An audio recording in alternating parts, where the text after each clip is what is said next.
देने वाले हैं, और वो समृद्धि को धातु है, तुलन समृद्धम। वहां में भी श्रीमद् भागवतकार क्या कह रहे हैं, नंदस्तु आत्मने उत्पन्ने जाताल्लादो महामना। जात आह्लाद, रोम रोम में सु आह्लाद फूट के निकल रहे हैं, और महामना बड़ो गंभीर, जाको बड़ो विशाल हृदय है, विशाल मन है। तो जा बका तो बड़े मन के हो जाए ना, तो कोई को पत्थर मारो भाई भी अपन को लगे करे यार फूल की तरह, माने कुछ अपन को कुछ इशारा किया है, हमें बाकी इंटेंशन गलत नहीं।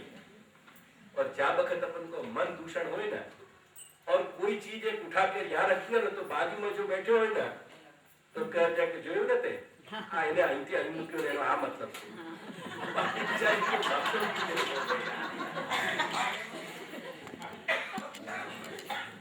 देखिए ना तेने, यानी ऐसे यहाँ रख दियो और या कोई ये मतलब है, अरे बात के कल्पना में भी नहीं होगी कि मैंने ये उठा के यहाँ से रखी। अब बहुत बोल रहे हो, बोलते बोलते अनकॉन्शियसली मैंने ये पुस्तक ऐसे यहाँ रख दी, वो वहां बैठे बैठे જોયું ना અહીંથી અહીં મૂકી દીધું, આપણી બાજુ આપણી દૃષ્ટિ ના પડી જાય એટલે પેલાને જેમ દેખાય। अरे भाई मैं तुम्हारी दृष्टि से यार बचाना चाहता तो न आपको दिखाना चाहता तो गाय को माथा कूट कर रहे, यही तो नाम संकुचित मन। जब बहुत संकुचित मन से अपन चले ना, यकीन मानियो श्री यमुना जी में स्नान करके और पवित्रतम पटवस्त्र धारण करके भी अपन शुद्ध नहीं।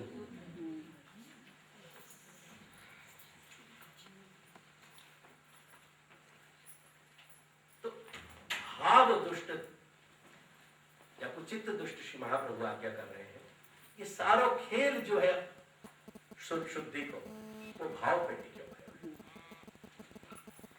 वो भाव की शुद्धि करने के लिए सर्टन वाके डूज एंड डोंट्स है, कर्तव्य को कुछ प्रोसीजर है, और वो प्रोसीजर के तहत निकलना, वहां में से निकलना हुआ प्रोसीजर में से वो जरूरी है। जब ये एक बात को ध्यान कर लेंगे तो अब वर्णाश्रम की व्यवस्था समझो। भगवान ने ये बात बताई, ये जाति पाति की बात नहीं है, ये तो भारतवर्ष में जब से मैकाले ने अपनी अध्ययन पद्धति यानी अपनी एजुकेशनल पद्धति जब इंट्रोड्यूस करी, और बहुत सारे विदेशी तत्वों ने मिलकर जो भारतवर्ष को गलत प्रोजेक्शन किया, तब से ये बात शुरू भई, लेकिन तो भी वो डैमेज नहीं कर पाए थे। मेरा आज़्म इतना बुलंद है कि पराये शोरों का डर नहीं, मेरा आज़्म इतना बुलंद है कि पराये शोरों का डर नहीं, मुझे डर तो आतिश गुल से है। वो जो बागवान है, बगीचा को रखवा लो, वो कह रहे हो कि मुझको बगीचा की बाउंड्री के बाहर से कोई आग आके मेरे या बगीचा को जला जाएगी, आपको डर नहीं है। मेरा दुर्भाग्य तो ये है कि मेरे घर में मेरे फूल जो है वही शोला भड़क भड़क रहे, उन्हीं के मुंह से शोला निकल रहे, और वही से मेरा ये बाग बगीचा जल रहा है। मेरा आज़्म इतना बुलंद है कि पराये शोरों का डर नहीं, मुझे खौफ आतिश गुल से है। आतिश गुल यानी गुल में से, फूल में से निकली भई आग, मुझे खौफ आतिश गुल से है, ये कहीं चमन को जला न दे। भारतवर्ष में जो सबसे बड़ी राजनीति की सड़ांध आई, वह राजनीति की सड़ांध ने आज भारतवर्ष को ऐसा फटीचर बना के रख दियो, और सबसे ज्यादा डैमेज अगर किया है तो भारत के ही लोगों ने, भारतवर्ष में जन्मे भय लोगों ने और नेता ने या देश की बर्बादी कर दी। और उनने जितना यह संस्कृति को बदनाम किया है, उतना कोई यह संस्कृति को बदनाम नहीं कर सके। अंग्रेजन ने 250 वर्ष यहाँ राज्य किया, कुछ नहीं बिगाड़ सके 200 वर्ष में। अब तो 800 वर्ष पहले से मुगल आए, मुगल कुछ नहीं कर सके। इन पॉलिटिशियन ने 60 वर्ष में देश की बर्बादी करके रख दी थी, और ये पॉलिटिशियंस बाहर से नहीं आए थे, ये हिंदुस्तान की भूमि में याई मां के पेट से जन्मे भय, और उनने धर्म, दर्शन और संस्कृति 3 अलग चीज कर दी। दुनिया को बहका दिया कि संस्कृति एक अलग है, कल्चर एक अलग चीज है और धर्म एक अलग चीज है। अरे धर्म और कल्चर और लाइफ स्टाइल एक ही वस्तु के 3 नाम है यार। बाकू घर में जा तू लालो कह रहे हो, वही को अपन बाहर ब्रजेश कह रहे हैं।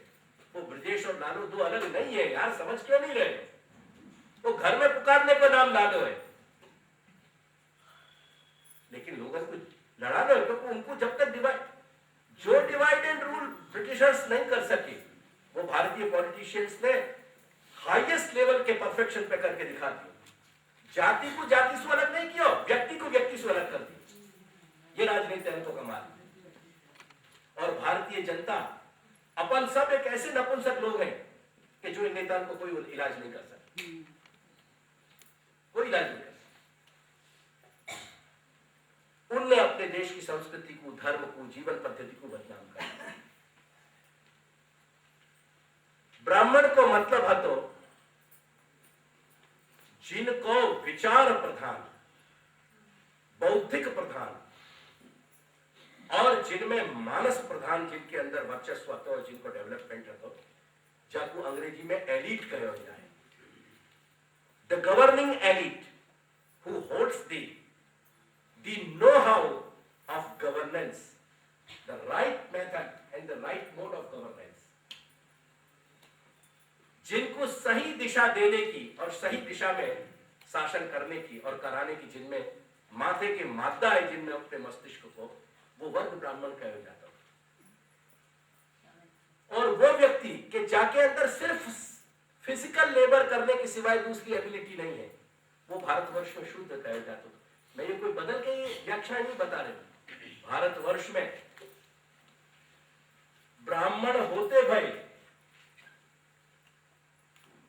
अपने आचार सु, अपने आचरण सु लोग ब्राह्मणता से बाहर कर दिए गए, और क्षत्रिय होते भाई भारतवर्ष में उनको ब्रह्मर्षि कहना गया। ऐसे उपनिषदन में उदाहरण है, वेद में उदाहरण। आज क्या किया तुमने? तुम ये मान रहे हो तुमने ब्राह्मण, क्षत्रिय और वैश्य शूद्र की व्यवस्था खत्म कर दी? 47 डिग्री हीट में अंदर जो बॉस बैठे हुए हैं ना, अपने माथे के आधार पे बिजनेस पैदा करके, वो 4 एयर कंडीशन की मशीन लगा के बैठे हुए हैं, जब वो टेम्परेचर नॉर्मल 10 डिग्री पर 8 डिग्री पर रन कर रहे हैं।